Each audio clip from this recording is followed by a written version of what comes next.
Welcome to the Make Life Your Bitch podcast. I'm your host, Brittany Alicia. Greatness is a decision and your birthright. You deserve to love the woman looking back at you in the mirror. This show is for the purpose-driven female entrepreneur who is committed to only counting the time she gets back up.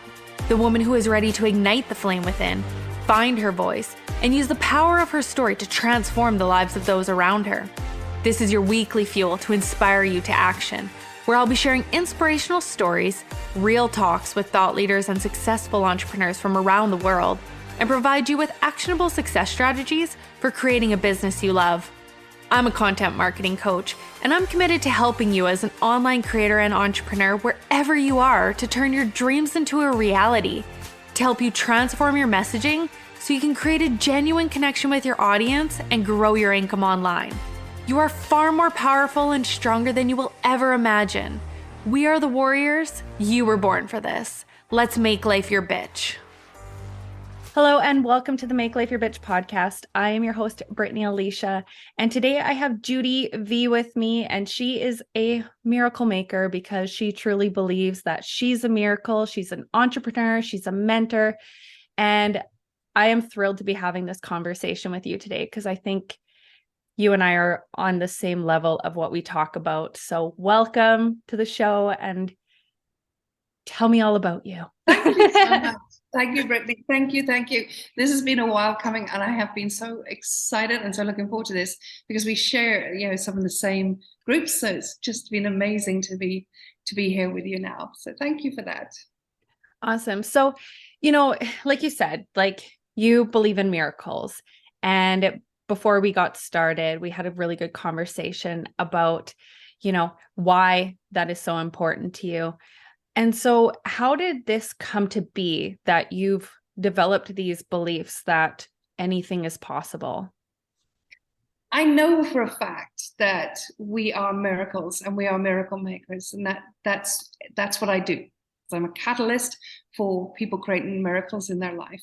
I know it, and there is not one human being on this planet that has not got the infrastructure, the tools, and the wherewithal to do that, to create miracles.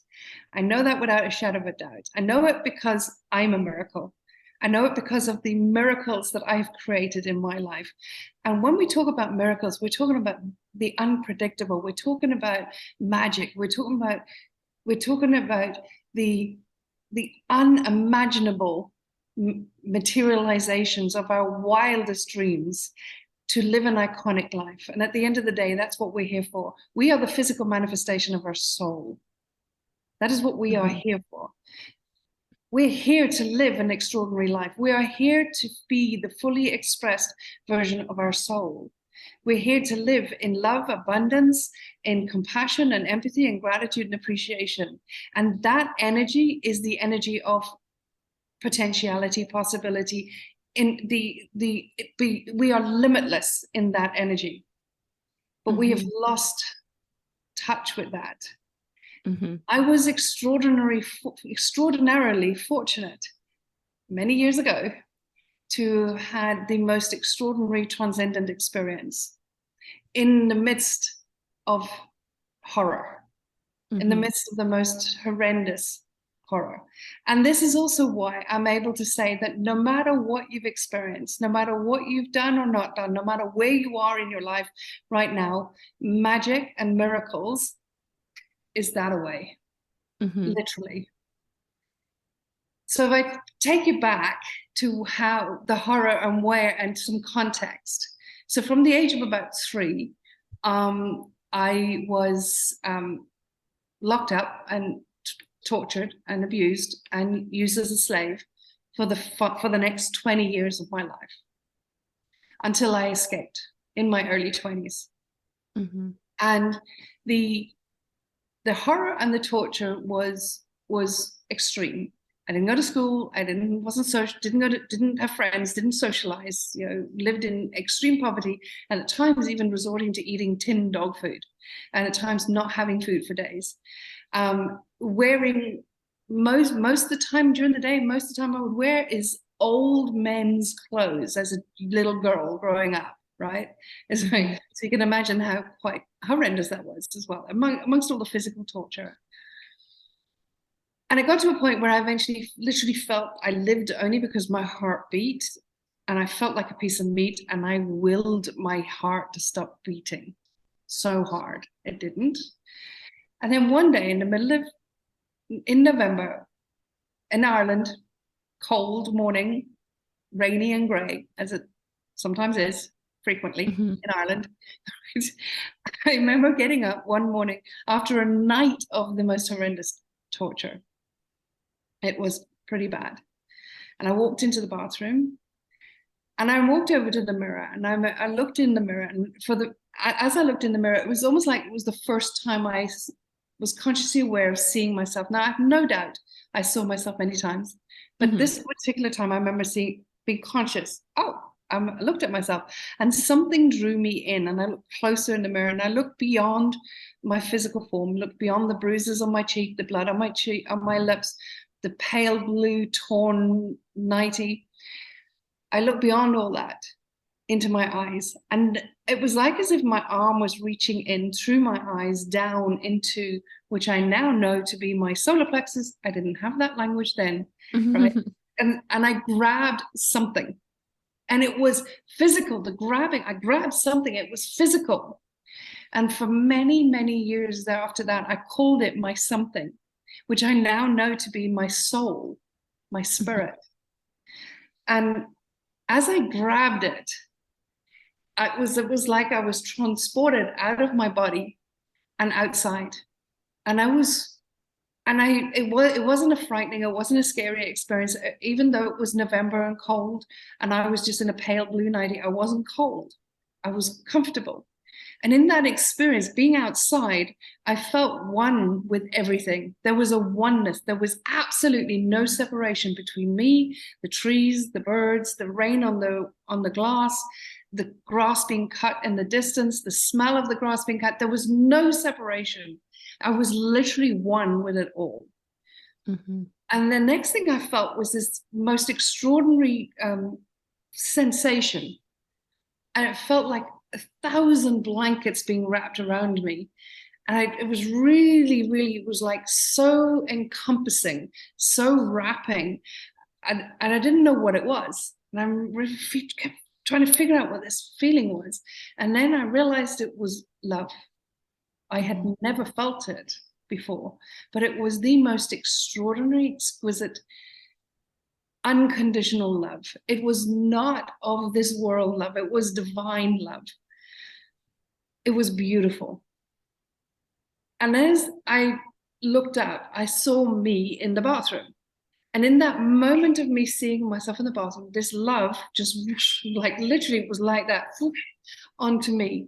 And in that moment of receiving that love, everything I had been through, everything I was going through, and everything I was yet to go through in my physical body healed in that moment. It was like the quantum time, not linear. It was quantum. I healed in that moment. All versions, all timelines of me healed. And the next thing I recall is then literally what I call it felt like being in the black womb of Mother Nature. I was energy in the quantum field. And I could see so much, so much potential, so many options, so many opportunities, so much. The abundance of everything was extraordinary. Now you can imagine somebody, given the experience that I was having, predictably my life was going to be rather predictable. It was going to be suffering, ongoing suffering, abusive relationships, if I ever escaped, early death. I mean, I miraculously survived being shot, being stabbed, and other things that I won't go into here, but just beyond what you can imagine, the sort of stuff that was done, it was a miracle that I survived. And predictably, my life was going to be one of suffering. But in this space, I could see so much. And in that moment, I planted 3 seeds. I didn't know that at the time, but now with all the awareness that I have now, after studying human behavior, human potentials, the quantum field for 20 years, I could see that in that moment I planted 3 seeds. I desired more than anything love. Planted the seed of love. I desired more than anything luxury. Planted the seed of luxury. Although I call it prosperity now, because it encompasses so much more. And that was what I meant. I just didn't have the language then. And I planted the seed of adventure. 3 seeds were planted in that moment. I had no idea what it meant, but I just knew they were the option of all the things that were there, all the possible. They were the 3 things that I planted. That's what I wanted. That's what I desired. Again, I was 15. I was uneducated, and there was no internet, no YouTube then. There was like 2 TV channels in Ireland at the time. And then I came back into my body. And there were 2 things I'll never forget, 2 thoughts I had between coming back into my body and leaving the bathroom. The one is not so surprising. The other one is a bit strange. But let me tell you about the first one. The first one was because of my something, holding on to my something. I knew that my eternity could never be broken. My soul could never be broken. And I remember saying, you can break my body, but you will never break my soul. Never take my soul. That changed everything. That is the most empowering sense, that experience, being that we can be in. And the other thing that I thought and sort of realized on the way out, it's going to sound really strange considering the extent of that spiritual experience I just had, was I knew that I would escape. I knew I would escape without a shadow of a doubt. I had no idea when. I didn't question when. I just knew it. It was a knowing. And I knew that when I escaped, I would get a job in merchant banking, stockbroking, shipping, or oil and gas. How weird is that? Like, I didn't even know what stockbroking was. I didn't know what merchant banking was. I had no idea what all that was. No idea. I was uneducated. I could barely read it. It took another 6 years for me to escape. This is another challenge that we have, because when we plant a seed, we want it now. Or if we haven't got evidence of it now, we change our mind and we get disillusioned, and we then go for a different thing and different thing. Because we live in this society of a linear timeline, when it's not. That's not the truth of who we are. I never once doubted I would escape. And it was another 6 years. And I can see the perfection, because in hindsight, you can always see how perfect it was. And yes, it was. I had experienced a lot more suffering and struggle and torture during that time. But I dedicated my focus, my energy to preparing myself to escaping. So I managed to get books on finance, on business, and learn as much as I could. I was studying Adam Smith. I was like doing all of the things I could do to prepare me for when I did escape. And I did escape one night in the middle of the night. Again, it was November, with just about nothing, literally nothing. A plastic bag of tattered old few bits of clothes, a copy of Wuthering Heights, the book by Emily Bronte, and a painting that I'd done of my cat that I was leaving behind. And I got to London. I had to leave the country because I would have been caught and brought back. So I had to leave the country. So I went to London, and I landed on Friday night in November, knowing no one, with nothing, knowing no one, with nothing, no resources, nothing. Within a week, I had 2 job offers. One was in shipping, and one was a trading accountant on oil and gas trading floor. How is that possible? If that's not a miracle, what is? Mm-hmm. And from then on, my life has been an iconic life of love, prosperity, and adventure. I have been married to the most extraordinary man on the planet for 22 years now. We are still in honeymoon. We're madly in love. We still have so much fun. I have prospered. I have made so much money. I've had so many businesses. I've created, all the businesses I've created have been pioneering. They have made history. Prosperity is just like part of my DNA. Adventure, I have had the most extraordinary adventures. I've represented South Africa World Cup, World Championships. I've been a champion swimmer, champion pilot. I have done all sorts of crazy, crazy things. That has been my life. We are miracle makers. And in my endeavor to understand, because one of the things that I remember when I did escape, when I started to interact with people, when I started to learn how to socialize, I couldn't understand how people felt so trapped.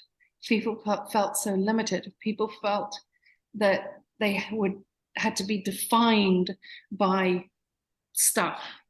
I just really couldn't resonate. And it created a lot of dissonance for me in my ability to interact, because I was completely different. That we are miracles. There's nothing we cannot do. Somebody said to me, no, you can't do that. It was like you were speaking alien language to me. So I then started studying human behavior, human potential. And it's quite simple. There's just the one thing that we've done that we need to undo. We would be wise to undo just the one thing. It's not that big, but it feels very big. We have, to quote Einstein, promoted the body, the ego, one and the same, to that of master, and forgotten the sacred gift of intuition. We have forgotten our divinity. That's it. That's all we need to do, is to get back in touch with our divinity. And when we live a life in our soul power, we create miracles. We create the most extraordinary miracles, and it happens in quantum time, which trust me, for the large part, it's a lot quicker than space, the Newtonian space and time of the society that we live in. Mm-hmm. And it is a lot more joyful, it's a lot more blissful, and it's a lot more fun as well. Because in that space, in the soul, and here's an interesting thing that, again, we've forgotten. In the soul space, it's childlike, it's innocent. The most potent portal to tap back into our soul is through our inner child and through our innocence.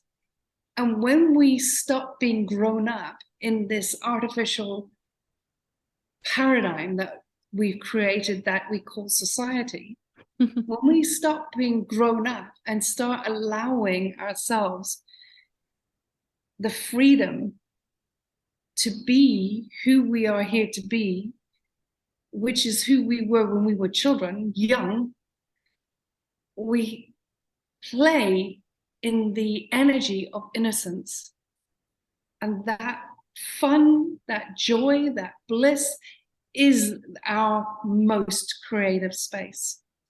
And we create miracles. Yeah. I love that you share all of that. I've been listening so intently, and I love having discussions, like I said, all about the quantum, because I think, like, a lot of people do try to control everything. And, it's that toggle between, I'm going to believe, and then, but how? I'm going to believe, but, like, what do I need to do though? Like, what action do I need to take? And they immediately go back up to their thoughts.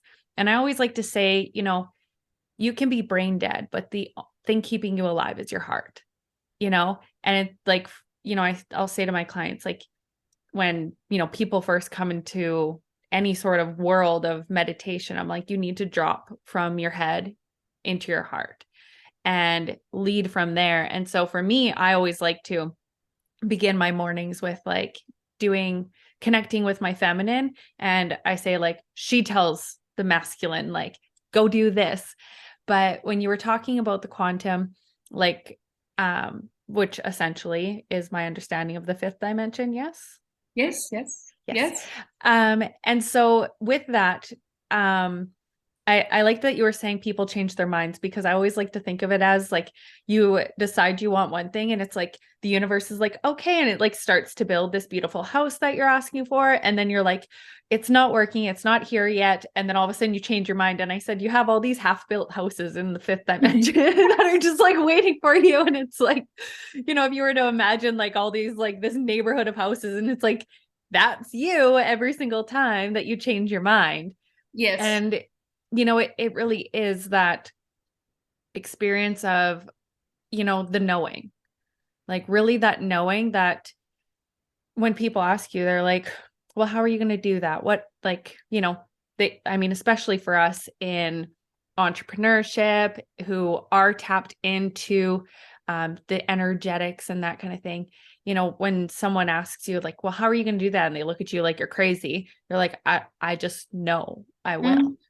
Yeah. And the cool thing about that was I had done timeline therapy last year in June and saw my daughter. And so it was funny because, she wasn't conceived until October, November. Right. And my boyfriend was like certain that she was going to be a boy, like to the point that he had people making her boy like blue things. And I'm like, it's going to be a girl. And he's like, well, how do you know? And I'm like, I don't know. I just know. Like, I just know. And then she came, like, obviously came out a girl, and the look on his face was like priceless. Really? And he like for 15 minutes, he was just in shock. Like, how am I, like, what am I going to do with a daughter? Like, and he like looked at her, looked at me, looked at her, and he's like, are you sure? And the reason I bring that up is just because, it's like you said, things can happen, quickly or slowly. And like, I would love to hear your perspective on this. Do you feel that, like the longer we hang out in that fifth dimension and don't allow the energy to drop back into 3D, the how, and do you feel that that's what leads to people quantum leaping faster? Okay, so the number one thing that creates the quantum leaping is the time you spend in the quantum field when you are more energy than matter. Because when we get to a point where we want to change our life or want to change something, when something is not feeling like flow and bliss and joy, which is the 5D. That is us. That's the truth to us, right? That's where we have sovereign divinity. That's when we have free will, right? When we're in the struggle, when we're in the suffering and the overwhelm and the stress and the lack, we have no free will because we're trapped. We're trapped by the conditioning and programming where we have promoted our body and or ego, they're the same thing, to that of master. That becomes our benchmark. That becomes our reality, and there's no free will, right? So the more time we spend in being more energy than matter, the more we create. Because when we're in the trap in the third dimension paradigm, when we're in that space, your matter trying to change matter, it's not possible. Look at physics. Everything around spirituality predicates physics. Everything. And we're only just beginning to realize that. Everything in spirituality predicates physics. Everything in spirituality is being proven more and more and more and more with physics.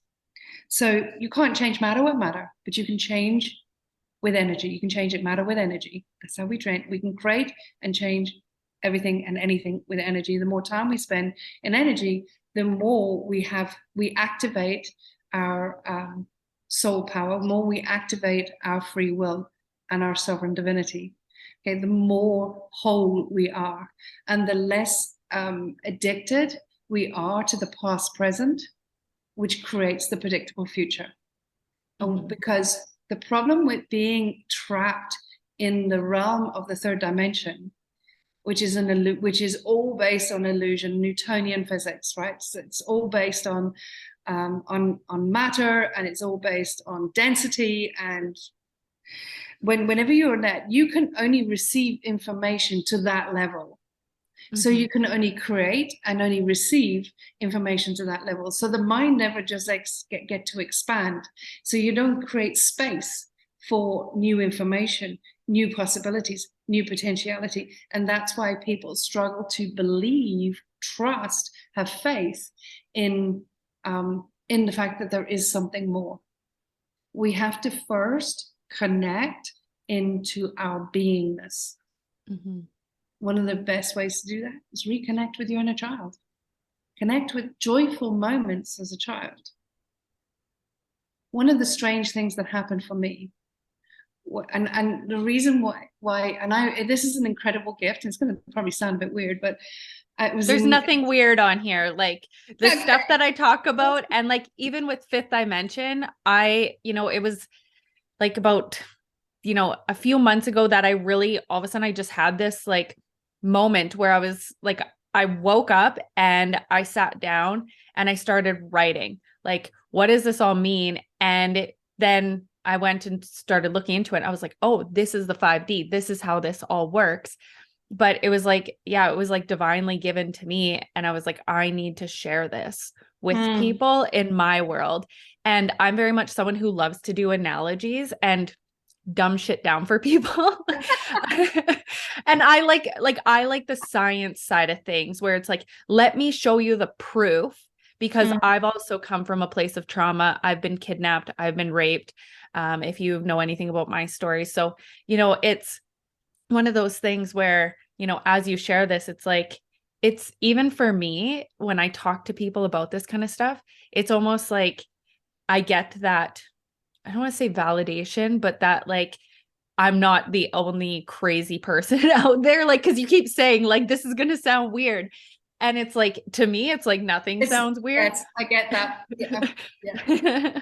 I totally get that. It's crazy, isn't it? Yeah. But I had, as I said to you, I went out into society and I had to learn how to socialize and how to survive in the 3D world. And after a good number of years, I had made so much money. I traveled the world. I'd represented South Africa at world, because I was living in South Africa, and world championships. And again, somebody said to me, there's no ways, because I had to learn all the sports. I wasn't growing up with sport and all the things. And then a point came, and I'm not sure why or what this point was, but a point came where I became normal. My eyes just got big for anyone who didn't, because you can't hear me. My eyes were like, what? I did. Everybody does. And I started looking outside of myself for validation. I started looking outside of myself for worth. I started looking outside of myself for belonging. I started looking outside of myself for everything. And my life dived at super hyper speed. It dived, right? I had the most extraordinary life, right? On the outside, everything was still fine. But in here, I was in hell. And over 18 months, I took something like 9 overdoses. Not because I wanted to die, but because I just needed this hell to stop. And I didn't know how to stop it because I wasn't aware of what I had done. And I would, like, people was, I'd go from hospital. I was institutionalized a couple of times, and I had to see therapists. And the therapists were trying to get me to relay the story of the abuse and this rape and that rape and this torture and that torture. And I kept saying to them, it has got nothing to do with that. I'm fine with that. It is healed. It was healed when I was 15. And they wouldn't hear me. I couldn't understand what was going on. Because they don't understand it. Like, no. And my now husband, we were mates at the time, and I would call him at 12 at night, 1 in the morning, whatever it is, and we'd go and have coffee at 3 or 4 in the morning, and I'd be talking to him, and I would say, I would tell him that I'm planning another overdose, but he's such a wise soul. He's an old soul. He would not try and talk me out of it or stop me or try and change me. He said, well, it's crazy, it's stupid, but you know that, and you're going to do what you're going to do, right? Whatever. And I just knew that I'd get to a point of craziness in my head that I'd have to get time out. I just wanted the world to stop for a while. And I remember taking that last overdose. And I would always take the overdoses looking at myself in the mirror, seeking, trying to connect, right? And I remember taking that last overdose, and my whole body was trying to resist it for the first time. Normally, it would just swallow the freaking pills, right? And I would lie. I would go to every GP there was, for as far away as I could, and just lie. Just give me the pills, right? I had the litany of pills that I said I needed because I was a poor victim of abuse, you know. I used that. Okay. So I got all it, and I remember taking them, and my whole body wanted to reject them. And that was because I was at a breaking point of a breakthrough. Went into a coma, anyway, took them, went into a coma, and again back into ICU. And I'll never forget when I woke up, it was like bang, there it was. It was as clear as day what was going on. And that was the moment I came up with, or felt, resonated with, I'd rather have the whole world against me than my own soul.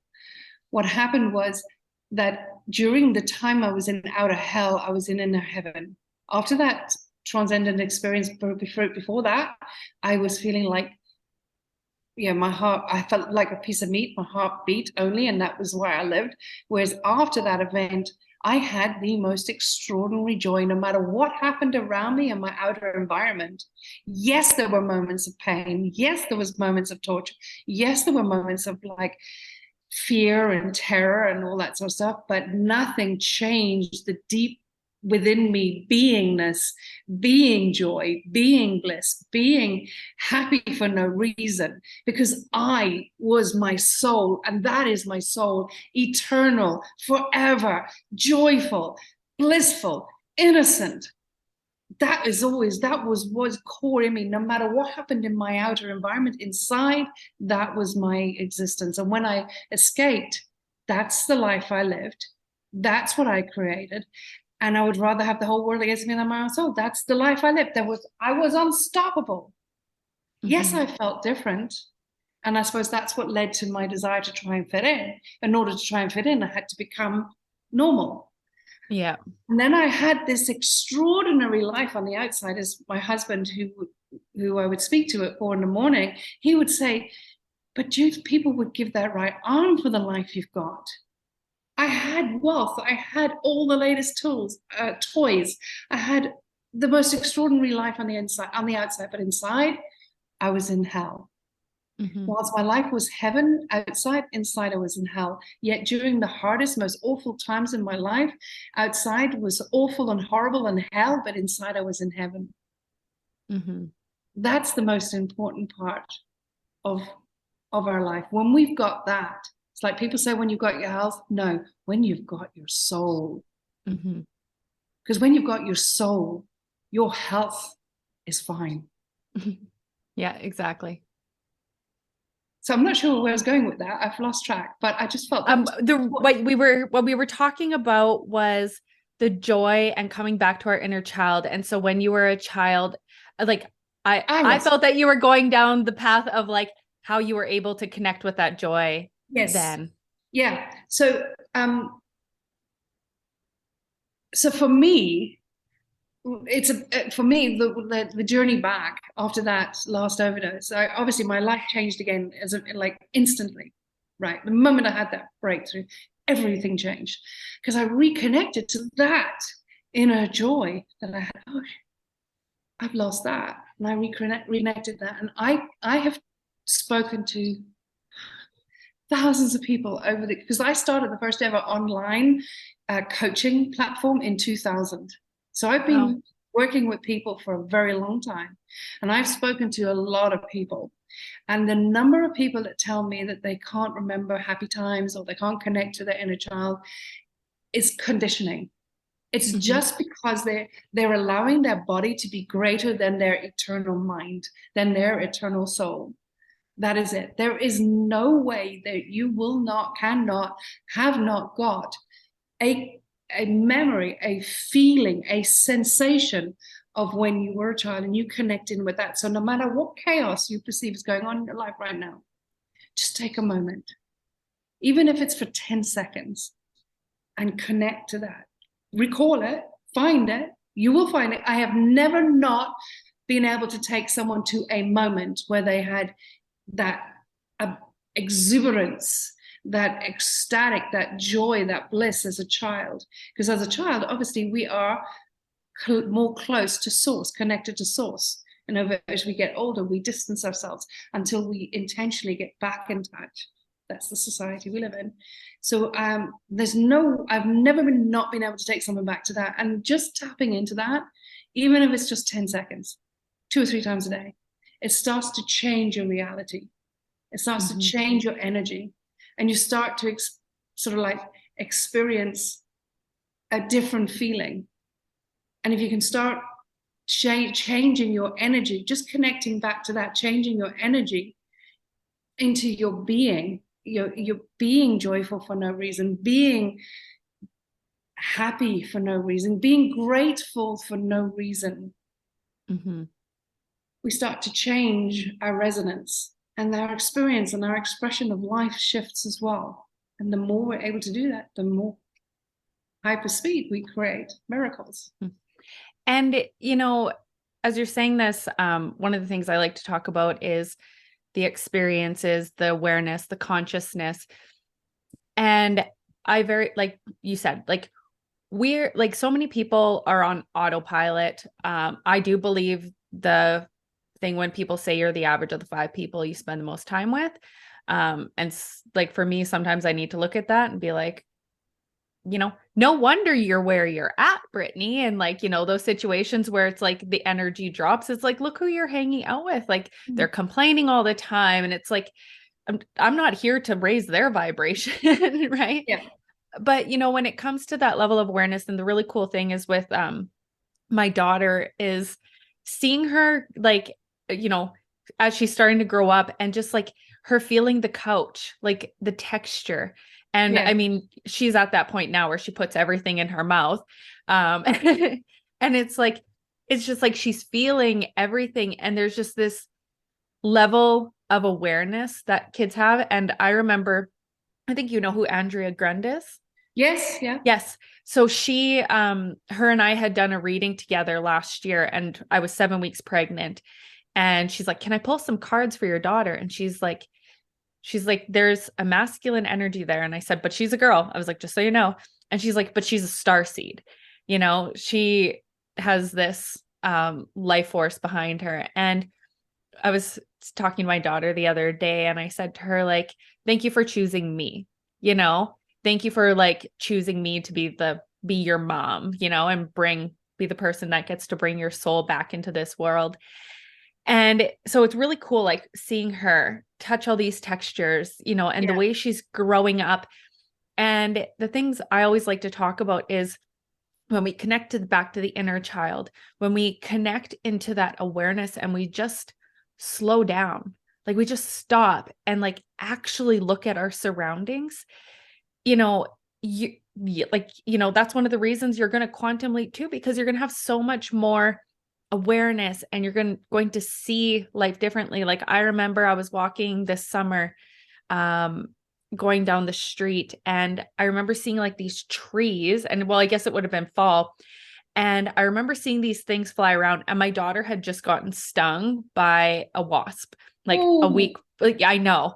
And it was like a few days before. And so as we're going by these trees, I can see these things flying around, and I'm like pushing the stroller, and I'm like, let's move quicker. Like, you know, there's wasps, and I'm freaking out. And we come, you know, the next day we're walking by, and my boyfriend stops because he has a lot of awareness that I think that he doesn't even realize what his power is energetically. And he looks and he goes, oh, like, look at all these ladybugs, and like the trees, like the trunks were just covered in ladybugs. Wow. And it hit me. And I was like, those weren't wasps flying around. Those were ladybugs.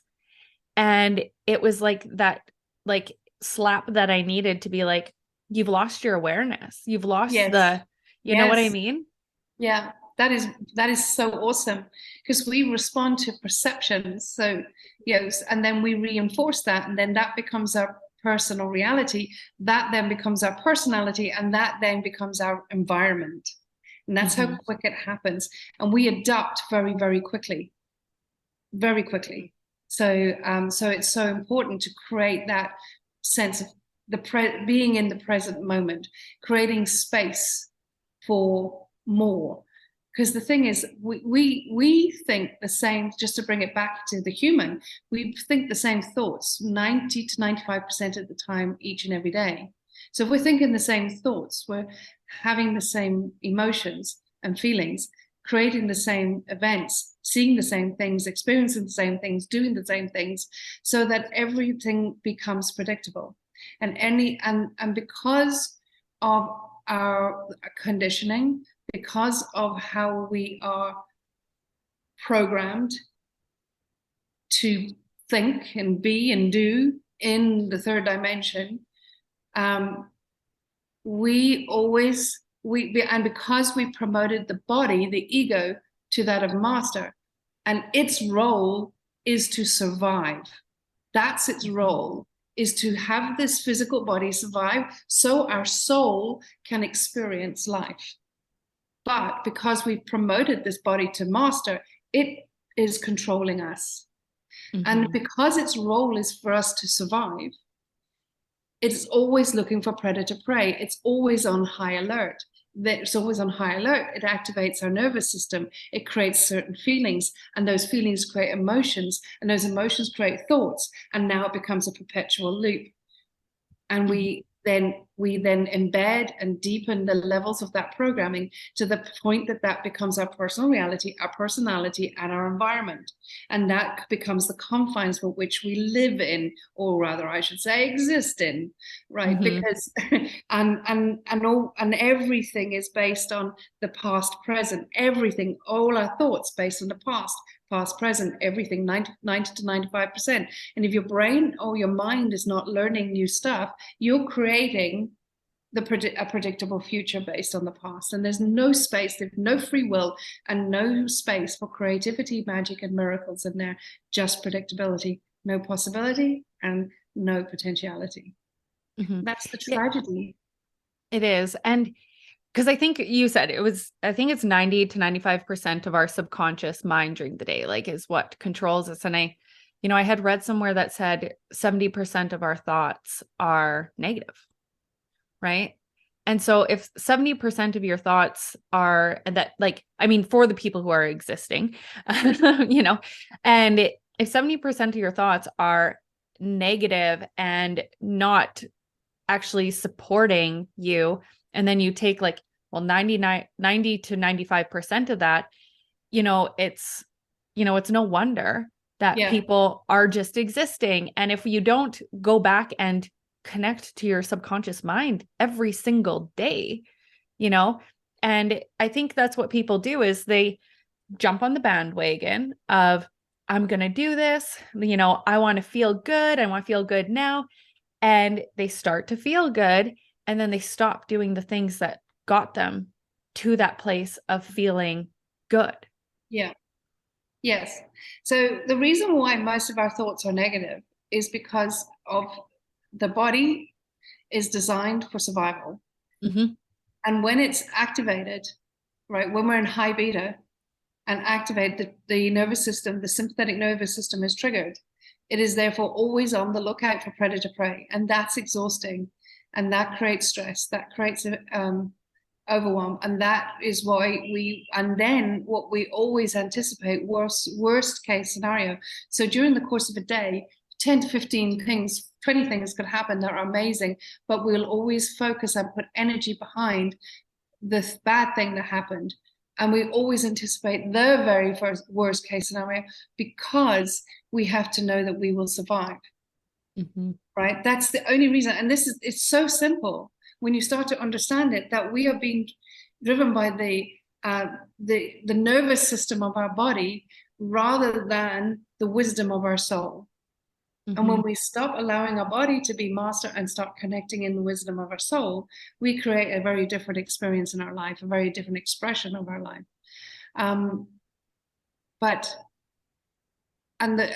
so it's just that we feel threatened, and it's like that's why we're so often in fear. A future event appearing real. That's what fear is. FEAR, future event appearing real. That's it. Mm-hmm. But it doesn't have to be that. And the more we are focusing on the worst case scenario, that's the energetic match we will bring back into our life. It's as simple as that. Mm-hmm. When you look at, like, there used to be that there was energy and matter, but now we know there's not. There's just Mm-hmm. energy, because matter is just frozen energy. Mm-hmm. That's all it is. Everything is energy. Everything is energy. Everything. So the more we connect in with energy and that which we desire, and trust that. And here's an interesting thing about trust: trusting our desires, planting the seed and trusting it, and being in energetic resonance with that. Clear intention, elevated emotion with energy. What the challenge we experience with that is, when it doesn't happen, we don't trust ourselves to have the trust, because we've lived our whole life in the third dimension reality, where we say we want to change, we say we want to create goals, we say we want to have a different reality, a different outcome, but we don't maintain it. So we break our promise to ourselves all the time, and we end up not trusting ourselves. We can't trust ourselves, we can't trust others, and we certainly can't trust the universe to work for us.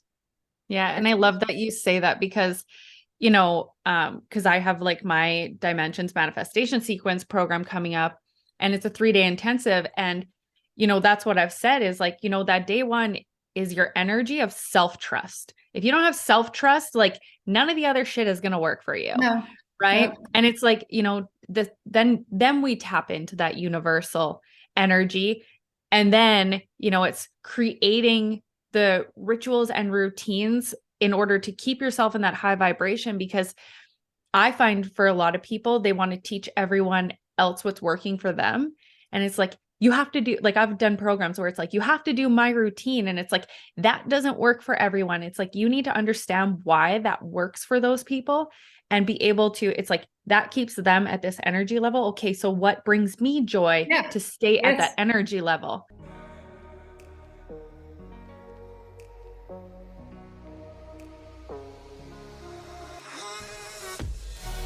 Are you ready to dive deeper into understanding the fifth dimension, how to quantum leap, and how to utilize the compound effect?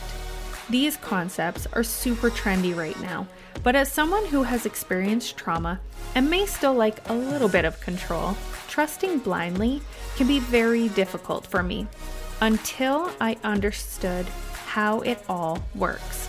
Even I didn't know how I manifested my dream vehicle, home, man, my baby girl, and hitting 6 figures, but now I do. Every program I have ever taken on manifestation told me to feel energy and trust. I tried everything from being positive, gratitude lists, connecting with crystals, clearing my chakras, and following the moon cycles. I needed more than just to trust. I needed to know how and why. This is your warning sign, though, that once you do learn this, you'll never look at energy and manifestation the same again. Dimensions is a 3-day intensive where you will become equipped with the manifestation sequence. We will deep dive into how it works, how to stay in the vibe, and manifest your dream life, all for only $333. Join now by heading to the description for the link. Yes, absolutely. You're spot on. Yeah, because like, for me, what works for me is literally being a nomad. I travel, right? The moment I'm in Mexico for 16 months, up until earlier this year, I was in Barbados. Before that, I was in Italy. Before that, I was in London. So, I travel. That keeps my energy, because anything that becomes routine is like poison for my system, right? Mm-hmm. Another thing, I have to be able to see the sea. That's my thing. That keeps my energy up, is being able to see the sea all the time. I always lived by the sea, or it's definitely by water, but 99% by the sea. I always also have to live high up. So I have a massive expansive view. These are the things when you get to know you, what keeps you in your abundant, overflowing, blissful state. And it's different for everybody. Yes. Yeah. And I think that's so important that people need to become more aware of that. I do just want to ask, like, total sidebar. What is your human design? Do you know what it is? A manifesting generator, I think it is. Okay. Yeah. I'm just curious because it's funny because everyone who, I mean, it's super trendy right now, but a lot of people who come on here, they know what they are. And it's funny because in the beginning I was attracting projectors. I'm a projector. I'm a self-projected projector. And now it's a lot of manifesting generators. And I'm like, oh, that's interesting how it's like coming in like groups of women. But like, what would be your tips for collapsing time for others? Because like, for you've mentioned, the joy and those kinds of things. And you've kind of mentioned, how you were able to bring yourself back to that. But, I really liked that you shared those feelings of like with the overdoses and stuff. Cause I know like I'm in recovery and for me, when people would ask me the things that I did, like, well, like you were doing so good, like what brought you back? And for me, it's like, I just wanted the pain to stop. Yeah. And for this moment in time. And I remember when I was like kidnapped and I just remember this green bathtub, not knowing if I wanted to live or die. Right. And it was just like that numb feeling. And for people who are suicidal, it's one of those things where they just get caught up in, because people call it selfish. And it's like, they just want to like the pain to stop. Right. And it's like, we become, like you said, like so trapped and not moving within our souls. Right. And so what would be your tips? Like, I mean, of course, people are, focused. I work with entrepreneurs. There's entrepreneurs listening. So of course they want to know the wealth side of things. And they're like, how do I get the prosperity that she's talking about? Because there's going to be people who are like, okay, the being by the sea, traveling brings me joy, but I don't have the finances to do it. So, what are your tips for getting people to that collapsing time place? There's no way around it but through it. That's the first thing. All right. There's no pill you can take that's going to make it all good. Right. And it is about mastering self, overcoming the body, overcoming the addictions to our body. So the first thing we are wise to do is stop pandering to the conditioning, to the programming of our body. That's the first thing. Because all that's going to do is create a predictable future for you. And all you're going to do with a predictable future is get more of the same. And it's not going to bring the joy. It's not going to bring the bliss. It's not going to bring that overflowing abundance. And certainly not going to connect you in with your soul power, where you can see and you become abundance consciousness. Now, I've recently, I do a lot of work with Ascended Masters. I do a lot of work. I spend 4 hours a day from 4 a.m. till 8 a.m. every morning with Ascended Masters and connecting my higher self and all that. So I do extremely powerful work in that way. But you're not going to connect in.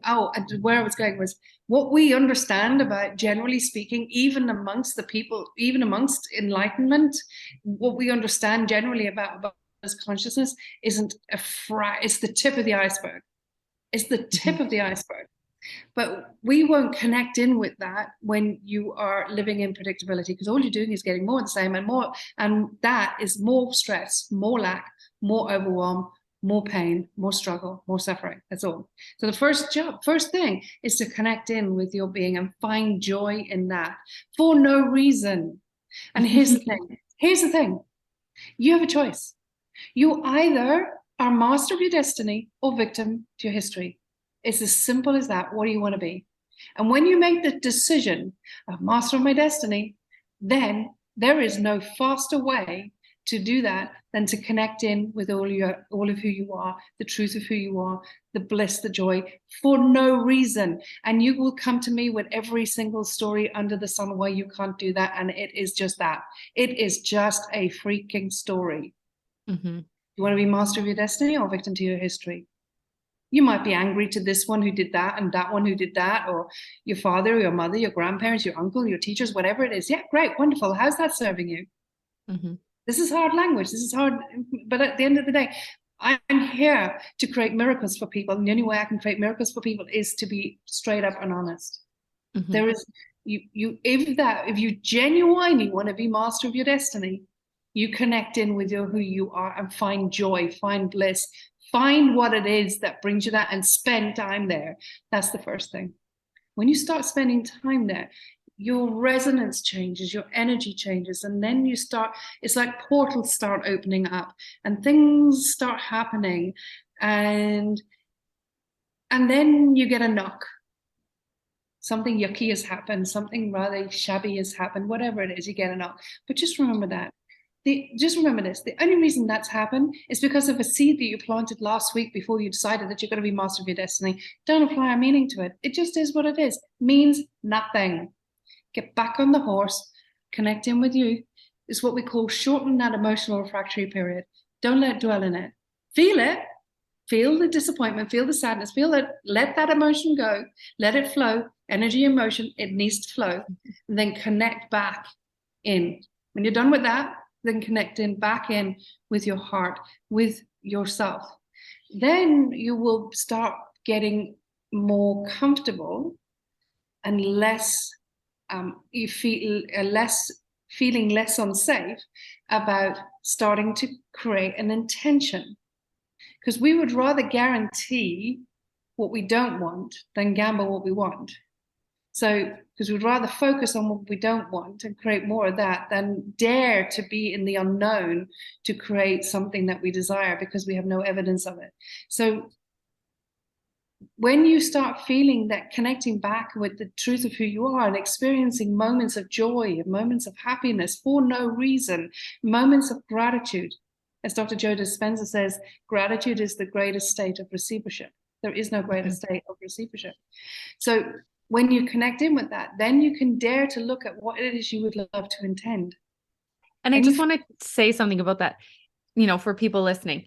Gratitude is not writing a list and that's it. Like, I am so tired. Like, I think The Secret was an amazing starting point for people, but I think it's fucked people up. It's fucked people up that they think, they stop the energy because it's like, you're not allowed to think negative, and it traps the the energy within your body. It doesn't continue moving. To me, that's the duality. Allow it to continue moving, go, and then you continue on. But the gratitude list, the writing 10 things down just for the sake of writing 10 things down. No, you have to, if you're going to be that person who wants to write it down, it's like you need to take a hot minute with each thing that you write down and feel it in your being and bring the energy in. So I just wanted to say that as you were saying that, because that is one of the things that drives me freaking crazy. Yeah, that's a really good point, Brittany. It's so important. You've got to feel it. So you've got tears in your eyes and your hair standing up, or you've got goosebumps, right? Or all three of them, or all of them. It's a whole body experience. Mm-hmm. When you can get to that point, then you can set an intention, and then with that intention, what is the emotion attached to that intention, and tap into that and feel that, and then put energy into that. Again, just like what you were saying, Brittany, people will think, yeah, I would like a life of this, and this is how it will feel. Good, excellent. Put energy into that. When you do that, when you do this, when you do it, it's hard at first. I get it. It is. It takes overcoming your body, being greater than your mind. It does. This is the river of change. And in the river of change that we're in here, right now, there are rapids. All right. And we have to navigate those rapids. But if you want to be master of your destiny, this is what it takes. And then you're in that. You apply energy to that energy, and so it's not just the emotion. You then add in the energy behind that. What happens is you start changing your neurons, and this is a very important point that I'm going to get to right now. And I think it could be the biggest. If people would remember this, it would change so much. Your neurons start to change and break old connections and synaptically reconnect or connect to new connections. And this is how your mind doesn't know the difference between reality and imagination. Now, all of a sudden, you are defined by the future self that you desire. And your resonance, when you carry that energy into your day, is that. It changes everything. Remember when I said earlier that spirituality predicates all physics. Everything in spirituality has been proven in physics, including this. When we focus on our desires and we match that with an emotion, and we then put energy into that. I mean, energy, it takes work, putting energy into a future, imagine, and then you bring it to a point where it's happening now. You're living it now through thought alone. Now you're living it.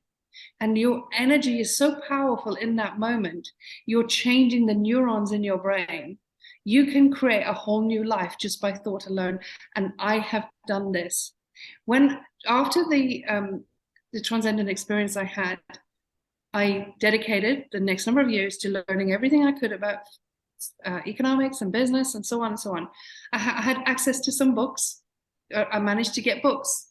I asked, and I got books. And within 6 days of escaping, I had a job. I was earning almost 6 figures in the 90s with no education, right? There was a bit of learning and some thought. But also what I did during that time is I taught myself how to play violin.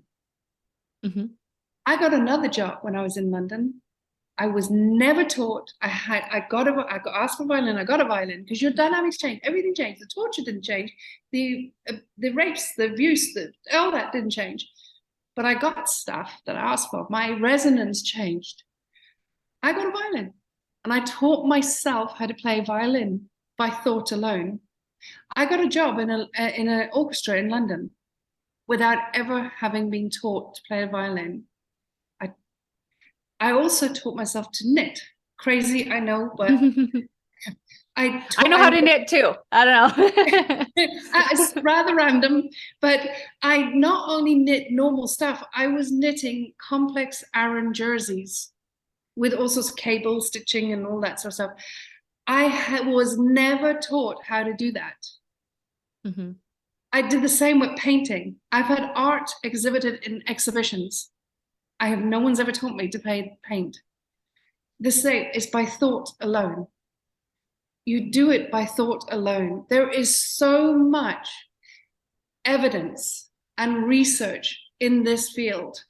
There's many ways it's called. It's called Hebbian learning. There's many different names for it. Stanford University, Harvard University, you name it. There's been research centers and universities that have done studies on this, and it's been proven where you can increase your bicep by thought alone by 20% in a week by thought alone. You can play pianos. This has been done. A group of people taken by thought alone, taught how to play chords on a piano, and in a week they're playing the chords they like piano. Group of men taken when they were taken to who were in their 70s and taken to an environment that what life was like when they were in their 20s. So everything around them was as it was when they were in their 20s. And after a week, everything IQ increased, their fingers got longer, they lost weight around their waist, they got taller. After a week, our environment and our thoughts, so potent. Never underestimate the power of the mind when you connect into the quantum field. Mm-hmm. And, you know, you talk about the mind, but it's like really that energy of the mind. It's like that energy from the soul that connects to the mind, that connects to the quantum, because I think people try and think their way into things and they think that that's the mind. And it's like, that's not the mind. It's the neurons. The brain is the mind in action. Mm-hmm. Right. So when we remyelinate the neurons in our brain to work in coherence with our soul and with our body, then you have a unification. And that's why one of my programs is called Ascension to Unity. That's you've got unification and everything is working together. But if our neurons are not wired, because our neurons are wired and fired and connected, in the third dimension that we live in, most people live in, that the neurons in our brain is wired and fired based on the conditions of our body, promoting our body to that of master, how we respond, react, the ego promoting that to the master. That's how our brain is wired. In order for us to think differently, we need to rewire our brain. And this is the most powerful way to rewire your brain. The fastest way, and this is where you collapse time, is the fastest way is rewiring your brain is by thought alone. So breaking the pattern of focusing on past, present, breaking the habit of focus on the predictable future, focusing on the intention, the desire with elevated emotion and energy. You start to rewire your brain. Now your brain is starting to overcome the conditioning of your body. Your body is no longer the master, and you start to connect in. Because the thing is, when we are running by the body, the ego, we're in the amygdala. That's why we're the predator-prey pattern, the survival mode, right? That what we do is when we start remyelinating or firing or rewiring our neurons in our brain, it's sending different messages to our body. It is sending sort of like, it's turning on genes that are supportive and turning off genes that are not supportive. And it's sending different messages to the body. It's sending different messages energetically. Everything starts changing. And what happens is we're now moving from the amygdala into what I call the telencephalon, or the prefrontal cortex. You're now in this part of our brain, which is the newest part of our brain, and it's the one that's connected to our heart and connected to our superconscious. When we do that, and this is really interesting, this is really advanced, right? But this is what you but when you manage to get clear intention, elevated emotion, and energy, you actually physically feel the neurons changing in here. And then what you do is you go from then beta, where we are, like you and I are in beta right now, you go from beta to gamma, and that gamma is super conscious. That gamma is where you're at. You've got a hotline to your soul. It's extraordinary.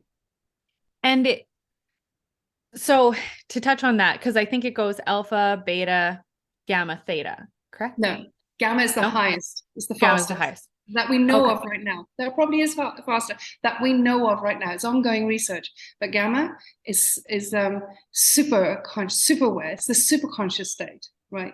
Super. That's the genius, the ultimate genius, the soul, the super conscious. Then you've got the beta. You've got high, mid range, and low beta, which is what we are. But most people 95% of people spend 95% of their time in high beta, high stress. Then you've got mid range and low range beta. Mid and low range is where we ideally spend 99% of our time, ideally, but most is on high beta. Then when we start relaxing, chilling, slowing the brain down, we're into alpha, which is like the sort of daydreaming, which is also very healthy for creativity. And when we're meditating, most people who start to meditate, when they go into low beta, they eventually manage to get into alpha. Then beyond alpha, there's the theta, and that is really powerful for creation. And it's a really deep sense of calm and peace. And I think that's where probably the clarity happens. It's like, that's where you create your desires. Yeah. The alpha as well. You can do it in alpha. You can totally do it in alpha. But when you get into the theta, it becomes, it is more potent. It is definitely more powerful. And then you've got the delta. The delta is when you're asleep. But here's the thing, the more you practice being in the present moment, the more you practice mindfulness and stillness, the more you break the patterns and the habit of the addictions of the past emotions, the more you are in your present, the more you're in the forebrain, the telecephalon, the more you're in your soul power, you can actually be conscious in delta. That is like the miracle you create from that place is extraordinary, because you, as you said, you've got the most extraordinary clarity in that space. And the important part about it is when you have a clear intention and you surrender, clear intention, and you have an elevated emotion, is that you surrender. You surrender it. You don't try and control it. You surrender it. You just embody the energy. You are that. It's happened. It's real. You are that energy. But how it plays out, it's none of our business. No. I always like to say to people, like, if you need a visual of this, I'm like, go Google like a 3D object and see how there's like there's only minimal lines. And I'm like, go like Google a 5D object and you see all those lines. It's like that becomes all the possibilities, all the pathways to how something can happen to you. And like I said, I'm that person who it's like, I like to be visual. And so I'm like, this is it showing you that there is unlimited pathways for what you desire to come to you. And when you stop hanging out in the 3D, and you actually, raise up, it's like you stop trying to control everything and how it's going to come to you. Yeah. You let go. You have because there's unity. There's no separation. And the moment we have separation, because in the third dimension, it's all separation. It's fundamental. It's separation. We're separate from everything. But the more we are in, as you say, the fifth dimension or elevated levels of consciousness, that's when there is no separation. There is only unity. We're one with everything. And that anytime we are separate, we're always separate. Every time we perceive ourselves as separate, we're always separate. When you perceive yourself as one, you are one. You're on the same frequency. And the important thing that I've learned about our soul is that we are not given the full information of our destiny because we're not that person yet, right? We're given enough information that we can step into it because we have a nervous system. This nervous system is rather important because it keeps us alive, right? That's just one of the weaknesses we have as a human, and the soul has to contend with that. And the way in which the soul contends with that is that it just gives us little snippets of what our destiny is. So stop worrying about it. You'll always get there. Just trust it. Trust it. And it will realize. And here's the thing, the more you do this work, the more you understand, it will come from the unknown. It will not come from somewhere you predict, because if it comes from somewhere you predict, it wasn't unknown, it was predictable. It will come from the unknown. And therefore it's important to be in the space of the unknown, not in the predictable, but in possibility and potentiality, because we then start seeing how the synchronicities, the coincidences, the miracles, the magic that happens, right? And we can tap into that. And we don't try that. Oh, that didn't work. It's interesting. No worries. And then this and that. You start being more fluid, in awe of, and having fun with the universe. Because make no mistake, the universe has quite a sense of humor. Yep. And so this is just a question that I have for me personally. I'm like, educate me on this. So we were talking about the theta and the delta, and it's slowing things down, but you had mentioned the gamma. So is the goal to slow things down through theta and delta, and then to skip by alpha and beta to get to the gamma to create the quantum? Educate me on this. What happens is that there's a moment. So the idea is to go down into the alpha theta, right? Ideally, right? And if in time one gets to delta, but we're always in delta every night when we sleep, always. Okay, but you can be conscious and in delta. But when you're doing these sort of meditations or the exercise of the clear intention, elevated motion, and you apply energy to that, you can then fly up to the gamma in that moment. And it's just moments. Mm-hmm. It's just moments. Now, here's an interesting thing. It is suspected that there was a very famous pilot that went into gamma and he saved over 100 lives. What is his name? The guy who flew the plane, landed the plane at the Hudson River. What was his name?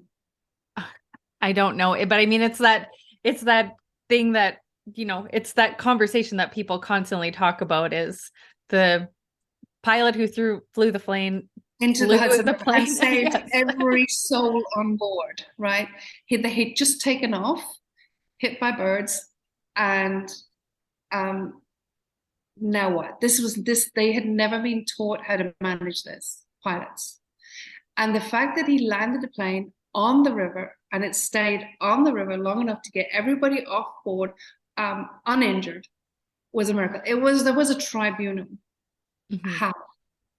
And when, oh man, then his name, not remembering it, crazy, I can't believe I can't remember it.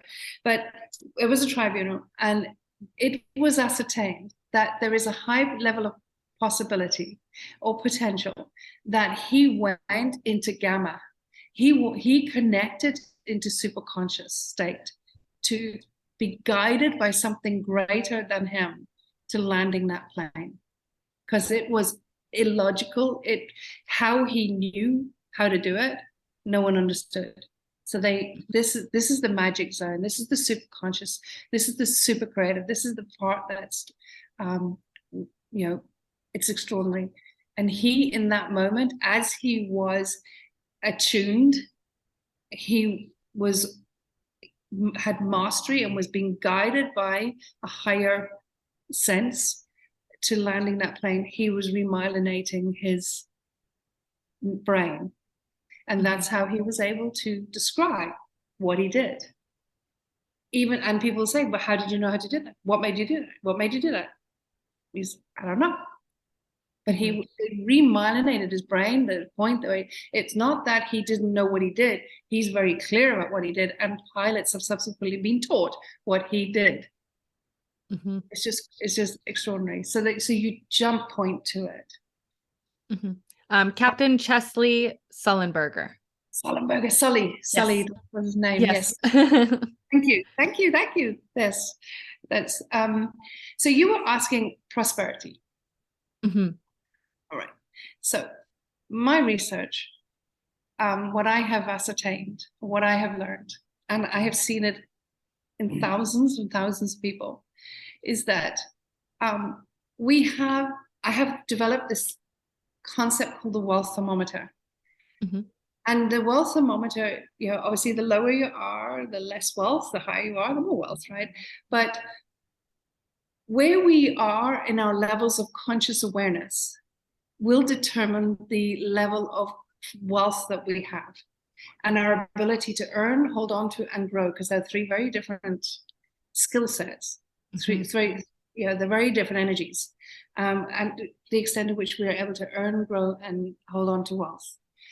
And from what my research has shown, that people who are in the low levels of emotional intelligence or low levels of conscious awareness, where they are trapped in fear, shame, guilt, regret, apathy, there is struggle when it comes to money. They reach a point and then lose it, or reach a point and can't get through it, or reach a point and spend it all, or not manage to make money.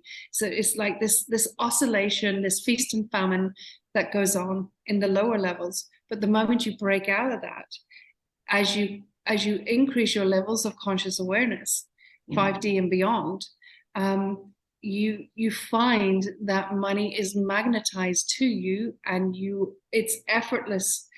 Your experience with money is effortless in terms of magnetizing it, earning it, holding it, growing it. And there's a direct correlation to the extent of wealth you have with where you are on the levels of conscious awareness.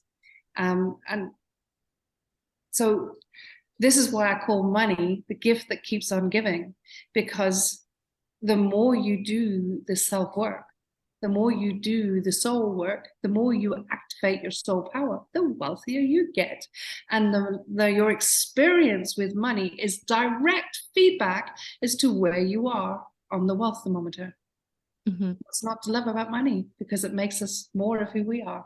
And I think for a lot of people, because all of a sudden, like someone can see someone who it's like, oh, they just hit a 10K month. And then all of a sudden they're hitting 6-figure months. And it's because it's like, once you hit that feeling, it's like, it's so much easier to remain in that vibration, to grow. And so I know there's people who are thinking, who are at that point of low level, who are like, but I'm struggling. And it's like, she said, break through it. And I always like to say, like, I help you break through your own glass ceiling, not the glass ceiling. And so Yes. I know there's people who are thinking like, but how? Because everyone's going to be like still in the how. How do they, do you have any tips for them how they could like hit that first point of the breakthrough to start ascending upward? It's very easy. And it's not rocket science. It's super easy. All right. It's not what you do.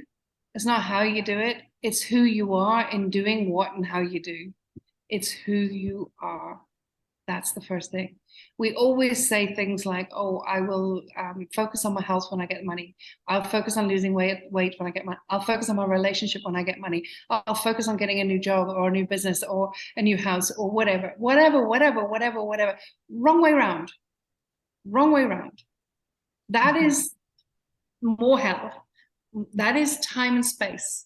That is what I call treacle. That is living in density. We collapse time, we quantum leap, we exponentially build wealth and abundance in all areas, and prosperity in all forms, in all areas in our life simultaneously, when we focus on who we are. And when we are the I am field, I am that I am it all, and nothing is missing. I am empowered, I am powerful, I am married, I am marriage. I am a miracle. When we focus on our soul power and we connect into doing what we love, all right, doing more of what we love, finding the love in what we do. It doesn't matter. You could have a job you hate right now, then find the love in it. Because here's the thing, and this is the crux. Anything in your life that you cannot put your hand on your heart and say, I'm deeply grateful and I love that it happened, it is going to run you. Mm-hmm. And I'm telling everyone listening to this, as somebody who's been through a lot, miracles that I'm living over and over and over again, there is no mortal challenge we are not greater than. There's no mortal challenge we cannot find the love in. With no mortal challenge we cannot have gratitude for. None. Mm-hmm. And maybe we can talk about a different story, because one of my abusers was my father, and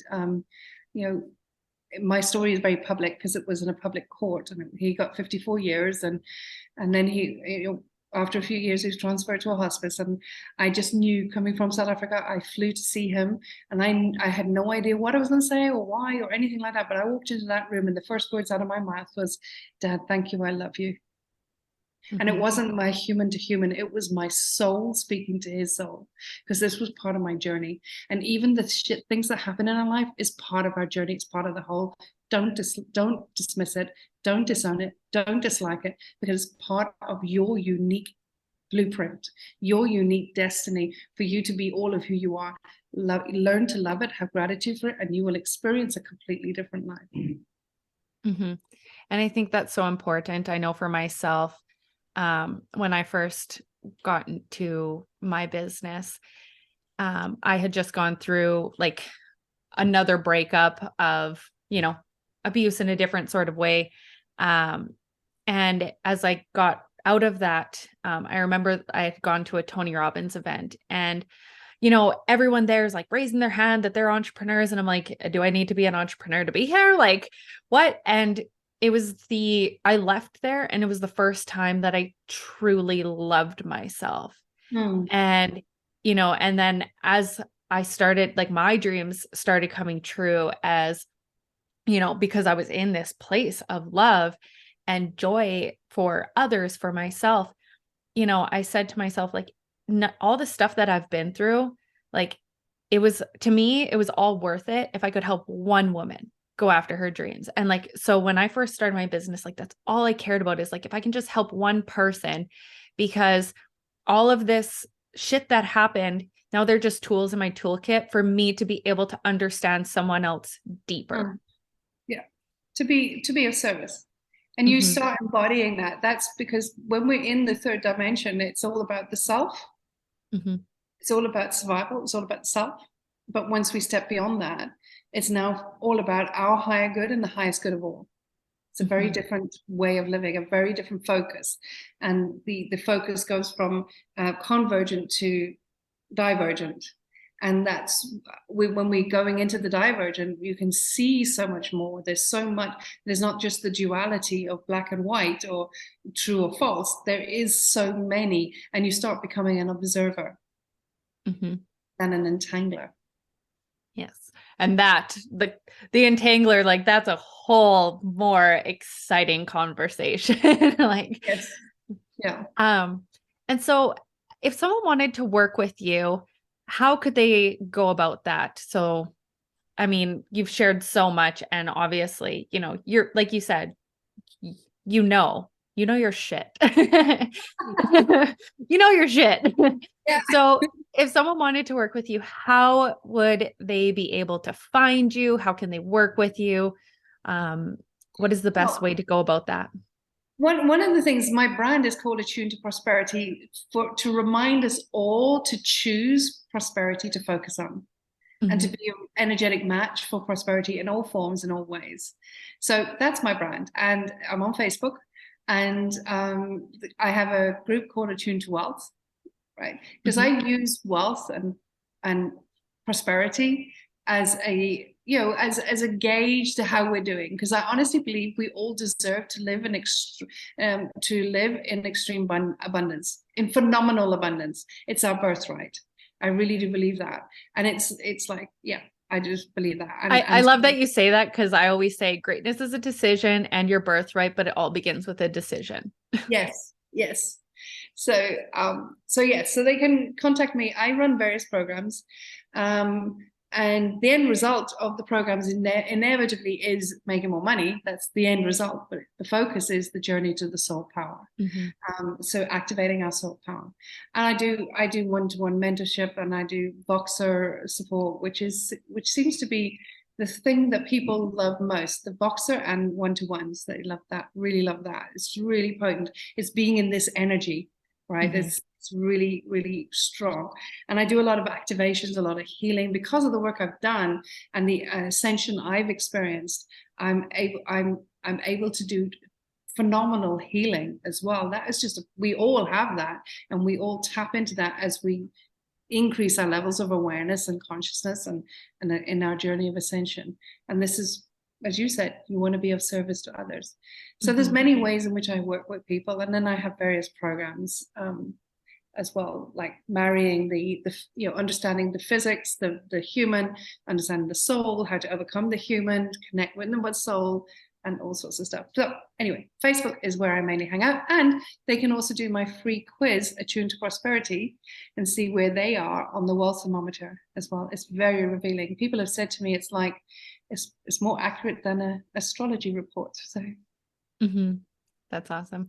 And yeah, so I'll make sure that everyone has access to all the links to connect to you, and especially that quiz, the Attuned to Prosperity quiz, because I think that's really going to help people really get an idea of where they're at and what their next steps are to be able to work with you, like what is going to make sense to align with them. Yes. Yeah, that's perfect. And they will enjoy doing it as well. It's quite revealing. I know I'm going to go do it tonight. Awesome. So thank you so much for being on the podcast. This has been such a beautiful conversation, and I know I've learned so much, and it's something that I absolutely love talking about. So it was amazing to be able to have a conversation with someone who understands it as well. Because some people, they're just like, it goes over their head. So thank you so much. Absolute pleasure, Brittany. Thank you so much. I thoroughly enjoyed it. I can't believe all this time has passed. It felt like 10 minutes. Exactly. That's why I block out the time that I do. So for everyone listening out there, thank you so much. And make sure you guys go out there and make life your bitch. Thanks for listening to this episode of the Make Life Your Bitch podcast. If you enjoyed what you heard today, please share it with your bestie. And if you haven't already, subscribe, rate, and review the show on your favorite podcast player. If you have any questions, feedback, or compliments that you want to throw like confetti, you can reach me directly at podcast@makelifeyourbitch.co. Thanks for listening.